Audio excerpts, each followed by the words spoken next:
In the summer of 2015, on a quiet neonatal ward in the city of Chester, a senior doctor began keeping a private list, not of patients, not of treatments, of names. Every time a baby on his ward collapsed without warning, or died without explanation, he wrote down who was on shift. One name kept appearing, again and again and again. By the time it was over, 7 babies were dead. 6 more had survived attacks that nearly killed them. The woman responsible was a softly spoken, 33-year-old neonatal nurse named Lucy Letby. She is now serving 15 whole life orders, only the 4th woman in British legal history to receive that sentence. The others were Myra Hindley, Rosemary West, and Joanna Dennehy. But here is what makes this case unlike almost anything else in British criminal history. Right now, as you're watching this, an international panel of senior medical experts is arguing that Lucy Letby is innocent. A government public inquiry has spent over a year examining how this happened, and its final report has been delayed, again and again, and still has not been published. And a sitting member of Parliament stood up in the House of Commons and asked, publicly, whether one of Britain's most infamous convictions might be wrong. This video is not going to tell you what to think. It's going to give you the facts, what happened on that ward, how she was caught, what the evidence showed, and exactly where this case stands today, including the controversy that has split doctors, lawyers, and journalists across the country. By the end, you'll understand why some of the most respected names in British medicine believe this is one of the safest convictions in modern legal history, and why others believe it might be one of the most dangerous miscarriages of justice we have ever seen.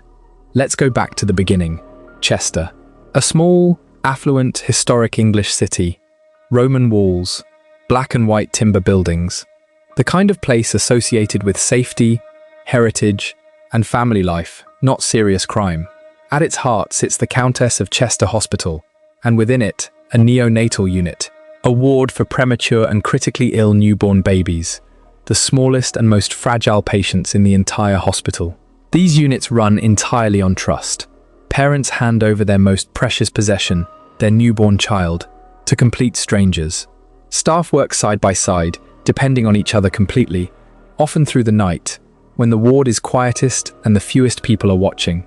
Lucy Letby was born in 1990 in Hereford, England, an only child, by all accounts close to her parents, who remained a steady presence in her life through everything that followed. She trained as a nurse, qualified in 2011, and in January 2012 began working on the neonatal unit at the Countess of Chester Hospital. By every account from colleagues at the time, she was competent, caring, even fun to work with. She organized nights out. She sent sympathy cards to grieving families. She seemed, to almost everyone around her, completely ordinary. For 5 years, nothing unusual happened. Then, in the summer of 2015, that changed. From June 2015, the neonatal unit at the Countess of Chester began experiencing what's known in medicine as a cluster, a higher than expected number of unexpected deaths and sudden unexplained collapses. Clusters can happen. Sometimes it's simply a run of the sickest babies arriving at the same time. Sometimes it's bad luck. But one consultant started to notice something else. Dr. Stephen Brary, the lead consultant on the unit, began to notice that one name kept appearing in connection with these incidents far more often than statistics could easily explain. Lucy Letby. By early 2016, Dr. Brary's concerns had hardened into something more concrete. He raised them with hospital management. And according to the evidence later given to the public inquiry into this case, he hit a wall. In June 2016, the case took its first major turn. A set of newborn twins on the unit became critically unwell within hours of each other.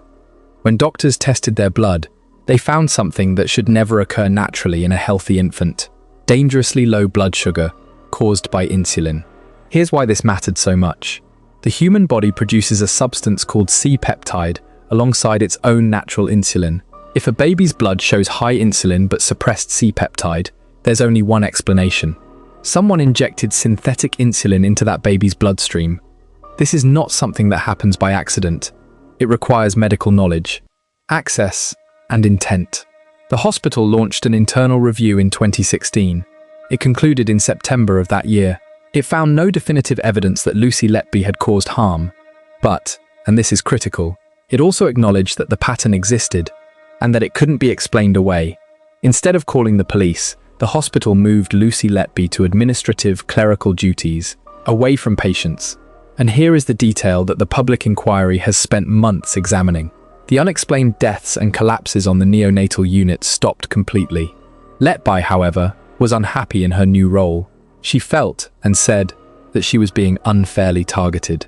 Several senior consultants, including Dr. Brary, were reportedly summoned by hospital management and told, according to evidence given to the inquiry, that their behavior toward Letby had been unprofessional and that they were required to apologize to her in writing. In 2017, Lucy Letby returned to clinical duties on the neonatal unit. The incidents began again almost immediately. By 2017, Dr. Brary and several colleagues told hospital management plainly, if action wasn't taken, they would go to the police themselves. In May 2017, Cheshire Police were finally called.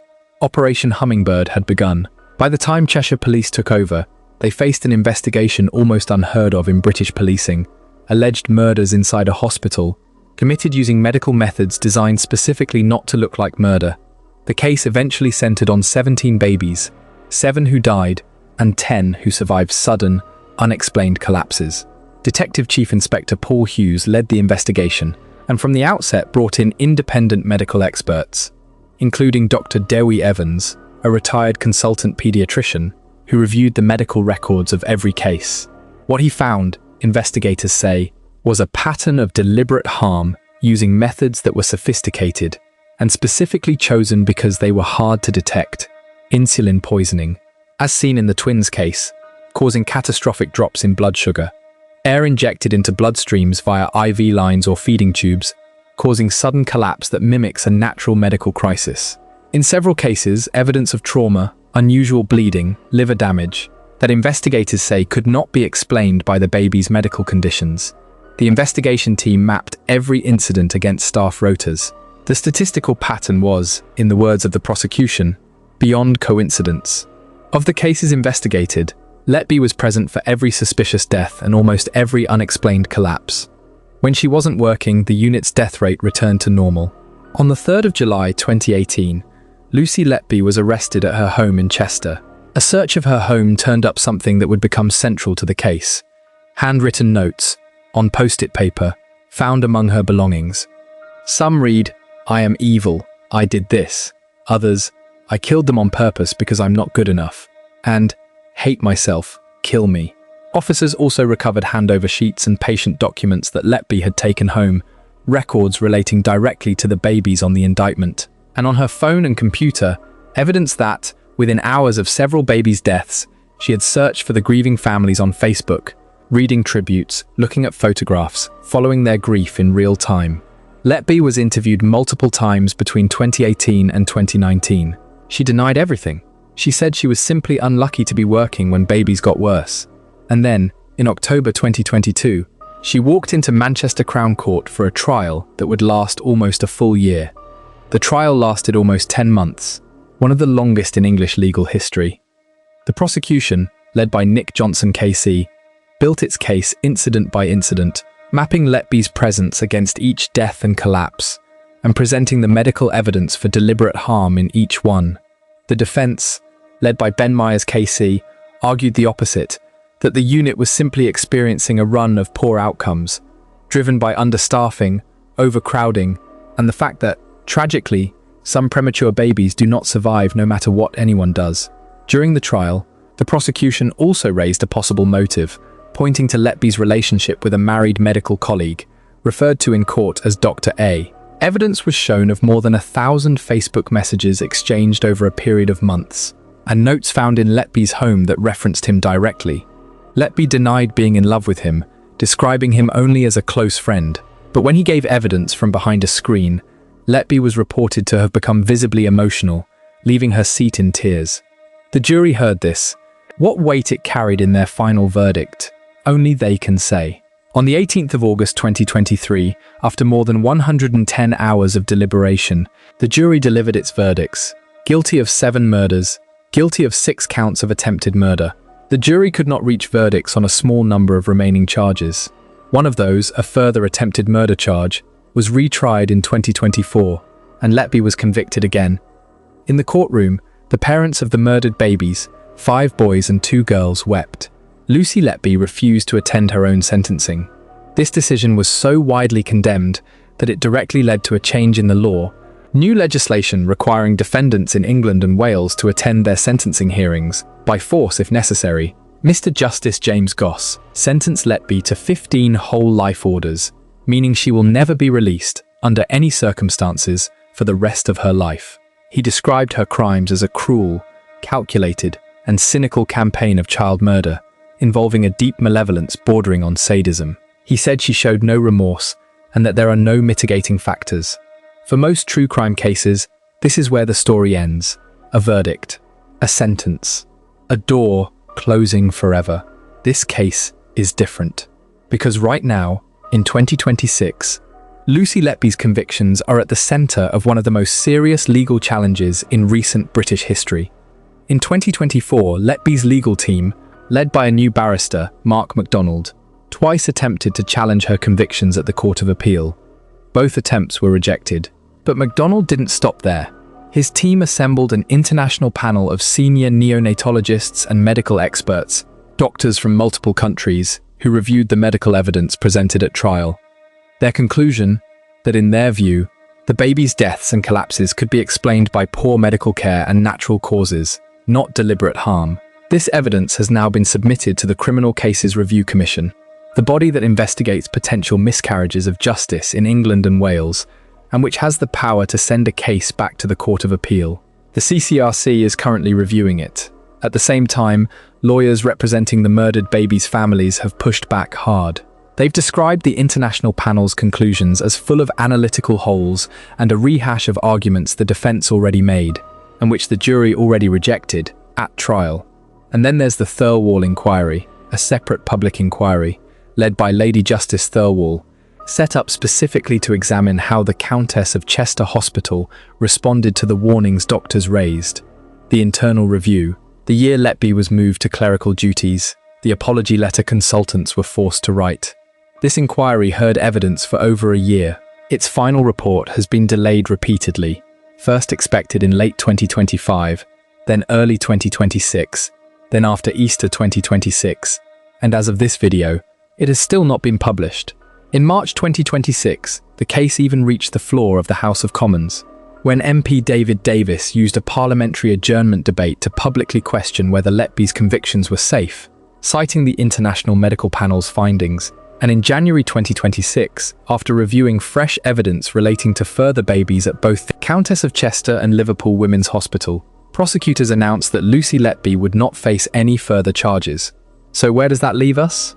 A jury, after a 10-month trial, hearing every piece of evidence, cross-examining every expert, found Lucy Letby guilty, twice, beyond reasonable doubt. The Court of Appeal has twice declined to overturn those convictions. And yet, an international panel of senior doctors believes the medical evidence doesn't hold up, and the body responsible for identifying miscarriages of justice in this country is taking that seriously enough to review it. Both things are true at the same time. That is not a contradiction this video can resolve, and it's not a contradiction that anyone outside the CCRC and the courts can resolve either.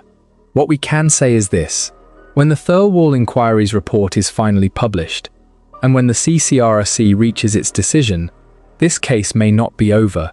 Whatever the legal process eventually concludes, some things have not changed and will not change. 7 families lost a baby on that ward, 5 boys and 2 girls. Whatever else is true, those children died, and their parents have spent years living with that loss while their case became one of the most publicly dissected events in modern British history.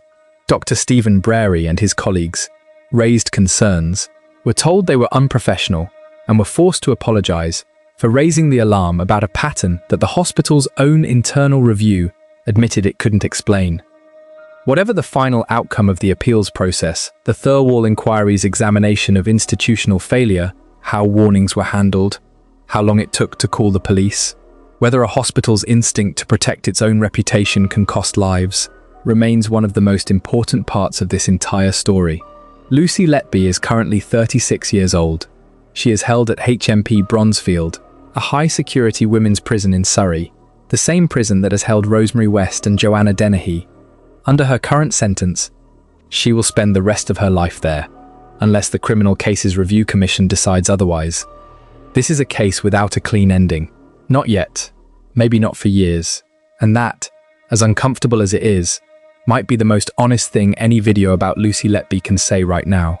If you've made it to the end of this video, you now know more about where this case actually stands than most of the headlines you'll see about it. That's the whole point of this channel. We don't just give you the crime and the verdict and move on. We follow the story to wherever it actually leads, even when that means admitting the story isn't finished yet. If that's the kind of true crime you want, subscribe. When the Thirlwall Inquiry report is finally published, and when the CCRC reaches its decision, we'll be covering it properly, with the same care we've given every case on this channel. Hit subscribe, turn on the bell, and if you have thoughts on this one, and I suspect you do, leave them below.